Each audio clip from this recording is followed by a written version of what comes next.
insonlarning eng yaxshisi. Bir kuni No'shravoni Odilning huzuridagi yig'ilishda 3 dono qatnashayotgan edi. Suhbat davomida eng yomon narsa nima ekanligi borasida savol tug'ildi. Yunon donosi eng mushkul va yomon narsa bu keksalik va kambag'allik dedi.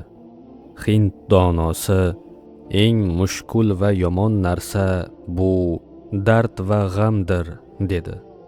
Dono Bezer Jumhur esa eng mushkul va yomon narsa bu o'limning yaqinlashuvi va yomon amallardir dedi. Boshqa donolar Bezer Jumhurning haqligiga tan berdilar va uning fikrini qabul qildilar. O'git, darhaqiqat aynan shunday. Chunki boshqa donolar sanab o'tgan mushkul holatlarning iloji bor. Biror yo'l topib ulardan xalos bo'lish mumkin. Biroq o'limi yaqin kelib qolgan va hayotida faqat yomonlik va zulm qilgan insonning holati ayanchlidir. Uning qilgan zulmlarini solih amallar bilan tuzatishga vaqt yo'q.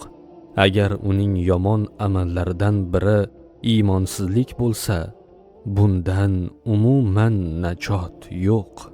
Alloh taolo barchamizni bundan asrasin. Agar uning yomon amallari deganda qilgan gunoh ishlari bo'lsa, bunday insonni og'ir jon taslim qilish, qabr azobi va hisob-kitob kunining qiyinchiliklari kutmoqda. Alloh taolo bizni ushbu hadisi sharifni anglab yetishimizni nasib etsin. Insonlarning eng yaxshisi uzoq umr ko'rib, solih amallar qilganidir. Imom Termiziy rivoyati.